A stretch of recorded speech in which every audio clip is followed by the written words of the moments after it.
બીજી તરફ 18 ઓગસ્ટે નકલી દારૂ પીધો હોવાનો ઘટસ્ફોટ થયો, જે સમગ્ર ઘટનાક્રમ રહ્યો। ગૃહમંત્રી સંઘવીએ અમદાવાદમાં ડીજીપી સાથે જ 18 ઓગસ્ટે રાતના બેઠક યોજી લીધી। એસએમસીના એસપી મયુર ચાવડાને ભાવનગર દોડાવ્યા અને તેમની પાસે સમગ્ર ઘટનાને લઈને કાર્યવાહી શરૂ કરાવવામાં આવી। 19 ઓગસ્ટે દારૂ પીનારા વધુ 8 લોકોના મોત થઈ ગયા, જે આંકડો આવ્યો। 19 ઓગસ્ટના જ એસપીએ ગૃહ વિભાગને અંધારામાં રાખતા ડીજીપીએ ગંભીર નોંધ લીધી। સાથે જ મુખ્ય બુટલેગર ગૌતમ સોલંકી સહિત 21 શખ્સ સામે ગુનો પણ દાખલ કરી દેવામાં આવ્યો હતો। ભાવનગરના 4 પોલીસ કર્મીઓને તુરંત સસ્પેન્ડ કરી દેવામાં આવ્યા કે જેમના હદ ક્ષેત્રમાં વિસ્તાર આવે છે। નકલી દારૂ બોટલ સાથે ઘરમાંથી શિક્ષકની એક લાશ મળી આવી। 19મીએ જે ચોંકાવનારો વિડીયો વધુ એક આવ્યો ત્યારે આવ્યો। દારૂ પીનારા વધુ 2 લોકોના મોત થતા કુલ મૃત્યુઆંક 20 ઓગસ્ટે 11નો થઈ ગયો। આ સમગ્ર ઘટનાક્રમ જે છે તે આ રીતે જોવા મળી રહ્યો છે। તો ઝેરી દારૂકાંડમાં મૃત્યુઆંક જે છે તે હજી વધ્યો છે। વધુ એક યુવાનનું મૃત્યુ થયું છે। મૃત્યુઆંક હવે 13 પર પહોંચી ગયો છે। કાળિયાબીડના સાગવાડી વિસ્તારમાં રહેતા યુવાનનું મોત થઈ ગયું છે। ભાર્ગવ ઉપાધ્યાય નામના વ્યક્તિનું મોત થયું છે। ભાવનગરની હોસ્પિટલમાં 4 દર્દી સારવાર હેઠળ હતા। અત્યાર સુધીમાં 13 લોકોના મૃત્યુ થઈ ગયા છે। ઝેરી દારૂ કાંડનો આ ઘટના જે છે તે હજી પણ રોકાઈ નથી રહી। જે સારવાર હેઠળ હતા તેઓમાંથી કેટલાક દર્દીઓના મૃત્યુના આંકડા હાલમાં આવી રહ્યા છે।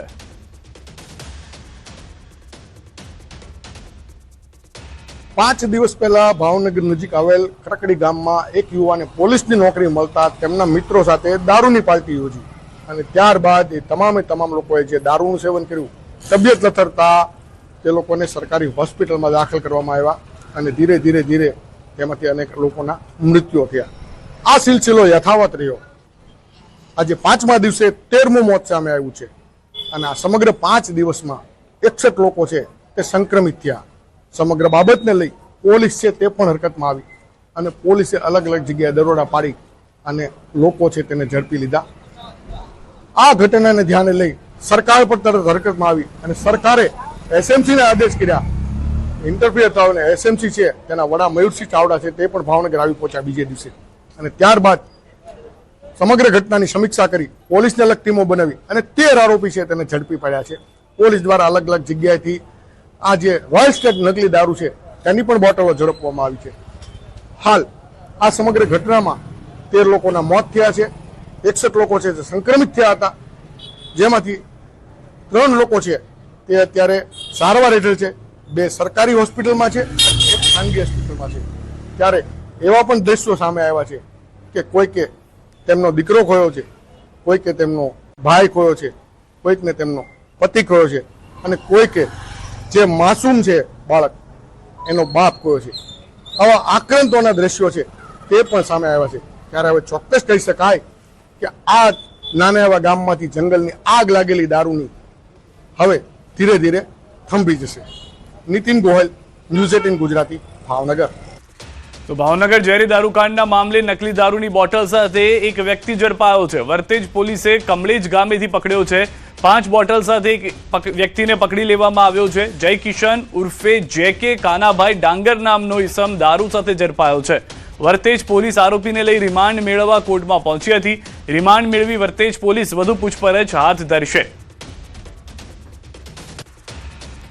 ભાવનગરમાં લઠ્ઠાકાંડ બાદ પણ લોકો નથી સુધર્યા। હવે તીર્થનગરી પાલિતાણામાં દારૂની મહેફિલના વિડીયો સામે આવ્યા છે।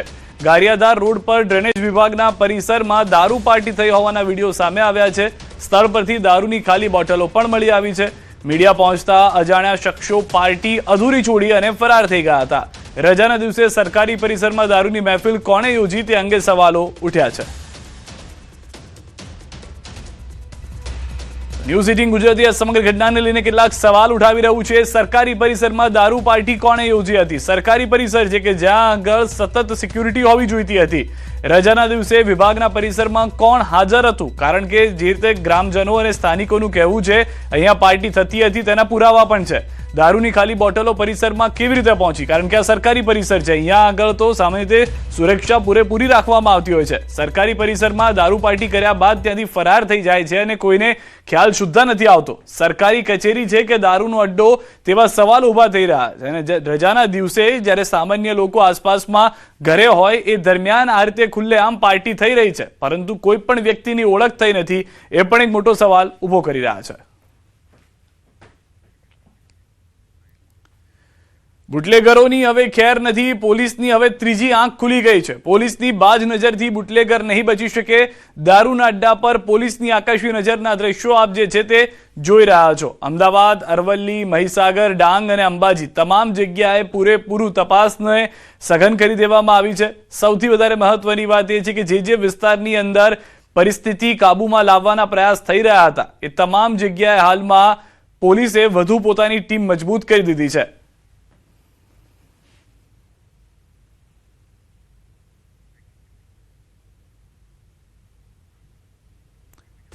તો પાટણમાં ફરી એકવાર દારૂબંધીના ધજાગરા પણ ઉડ્યા છે.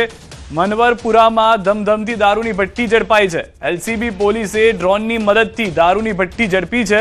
એલસીબી પોલીસે સ્થળ પરથી 5,560 લીટરનો દારૂ વોશ અને 90 લીટર દારૂ ઝડપી લીધો છે. પોલીસે સ્થળ પરથી બુટલેગર અજીતજી ઠાકોરને ઝડપ્યો છે. પોલીસે મનવરપુરા માંથી 1 લાખથી વધુનો કિંમતનો દારૂનો જથ્થો ઝડપી પાડ્યો છે અને ત્યારબાદ તેને નાશ કરી દેવામાં આવ્યો છે. ડ્રોનની મદદથી એવા વિસ્તારો કે જ્યાં આગળ પોલીસ પહોંચે પહેલા બુટલેગરો ભાગી જતા હોય છે તેવા વિસ્તાર ઉપર ડ્રોનથી નજર રાખી અને ત્યારબાદ દારૂનો નાશ કરવામાં આવી રહ્યો છે. જોકે અહીંયા પણ જે જાણકારી છે તે પ્રમાણે જે મુખ્ય બુટલેગર છે તે સ્થળ પરથી ઝડપાઈ ગયો છે. અજીતજી ઠાકોર ઝડપાયો હોવાની જાણકારી છે અને હાલમાં પોલીસના આ કાર્યવાહીના દ્રશ્યો ડ્રોનમાં કેદ થયા છે.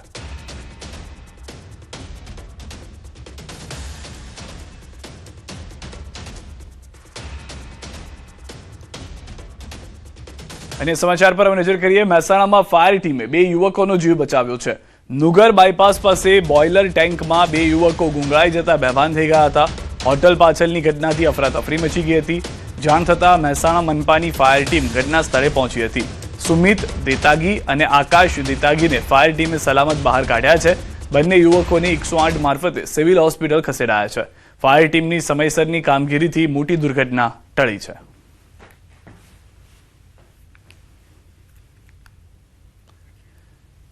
સુરતના તડકેશ્વર ખાતે કંપનીમાં આગ લાગી છે. કંપનીમાં આગ લાગવાની ઘટના સામે આવતા જ કંપનીમાં બોઇલર બ્લાસ્ટની ઘટના હોવાની જાણકારી પ્રાપ્ત થઈ છે. કાપડ બનાવટી કંપનીમાં બોઇલર બ્લાસ્ટ બાદ આગની ઘટના બની છે.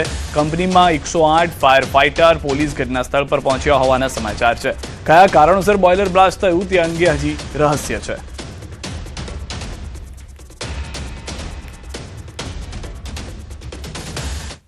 ભાવનગરમાં તળાજાના મથાવડા ગામે તળાવમાં ડૂબતા 2 યુવાનોના મોત નીપજ્યા. તળાવમાં નહાવા પડેલા 5 મિત્રોમાંથી 2 યુવાનો પાણીમાં ડૂબી જતા મોતને ભેટ્યા હતા, જ્યારે 3નો આબાદ બચાવ થયો હતો. મૃતકોમાં 19 વર્ષીય મિલન શિયાળ અને 17 વર્ષીય તુષાર શિયાળનો સમાવેશ થાય છે. તરવૈયાઓએ બંનેના મૃતદેહ બહાર કાઢ્યા હતા. પોલીસે મૃતદેહોને પોસ્ટમોર્ટમ માટે હોસ્પિટલ ખસેડી વધુ તપાસ હાથ ધરી છે. સુરતથી સમાચાર. નહેરમાં બાઇક સાથે 2 યુવાનો ખાબક્યા છે. સાકીથી ચલથાણ જતી નહેરમાં રાત્રિના સમયે બની છે ઘટના. નહેરમાં ખાબકેલા બંને બાઇક સવારોના મૃત્યુ થયા છે. સ્થાનિકોએ પલસાણા પોલીસને ઘટનાની જાણ કરી. બારડોલી ફાયર વિભાગના જવાનોએ નહેરમાં શોધખોળ હાથ ધરી. શોધખોળ દરમિયાન નહેરમાંથી બાઇક મળી આવ્યું. બંને મિત્રો બાઇક પર જઈ રહ્યા હતા ત્યારે બની હતી દુર્ઘટના. બંને યુવાઓની શોધખોળ દરમિયાન મૃતદેહો મળ્યાની માહિતી છે. સમગ્ર મામલે પલસાણા પોલીસે વધુ તપાસ હાથ ધરી છે. સુરતમાં ઉધનામાં બંધ ફ્લેટમાંથી માનવ કંકાલ મળી આવ્યો છે. એપી માર્કેટના લાંબા સમયથી બંધ એપાર્ટમેન્ટમાંથી માનવ કંકાલ મળી આવતા ચકચાર મચી ગઈ. ઘટનાની જાણ થતાં ઉધના પોલીસે સ્થળે પહોંચી તપાસ શરૂ કરી. કંકાલ નજીકથી મોબાઈલ ચાર્જર અને નોટબુક મળી આવી છે. પ્રાથમિક તપાસમાં મૃતક મહારાષ્ટ્રનો હોવાની આશંકા છે. જોકે ઓળખ હજુ થઈ નથી. પોસ્ટમોર્ટમ અને ફોરેન્સિક તપાસ બાદ મોતનું અને અન્ય વિગતો સામે આવશે. તપાસમાં જે માનવ કંકાલ મળી આવેલ તેનું ઇન્ક્વેસ્ટ પંચનામું ભરવામાં આવેલ છે. ત્યારબાદ માનવ કંકાલને ફોરેન્સિક પીએમ માટે હોસ્પિટલ મોકલી આપવામાં આવેલ છે. તથા જે માનવ કંકાલ મળી આવેલ તેની બાજુમાં એક બેગ પણ મળી આવેલ અને બેગમાં એક બુક મળી આવેલ અને બુકમાં એક જગ્યાએ સચિન રાજુ ડાભેકર લખેલ હતું કે મારું નામ આ છે. આ જે વ્યક્તિ જે છે એ કોણ છે તે અંગેની ઓળખ કરવાની પ્રોસેસ ચાલુ છે. રાજ્યમાં કૃત્રિમ વરસાદની માંગ જોવા મળી રહી છે. રાજ્ય માટે વાતાવરણ કેટલું અનુકૂળ છે? કૃત્રિમ વરસાદમાં સફળતાની શક્યતા કેટલી છે? દ્વારકા, પોરબંદર અને કચ્છમાં ઓછો વરસાદ અછતને પહોંચી વળવા જેટલો વરસાદ આપી શકે? આ સવાલો ઉઠી રહ્યા છે. અત્યારે હાલમાં વાત કરીએ તો પોરબંદરમાં લગભગ 7% જેવું, દ્વારકામાં પોરબંદર 17% જેવું, દ્વારકામાં 7% જેવું અને કચ્છમાં 26% જેટલો વરસાદ થયો છે. તો અત્યારે સૌથી વધારે કચ્છ, પોરબંદર, દ્વારકાની વાત કરું તો 3 વિસ્તારની અંદર જો આપણે કૃત્રિમ વરસાદનું જો આયોજન કરવું હોય તો ડેફિનેટલી કરી શકાય.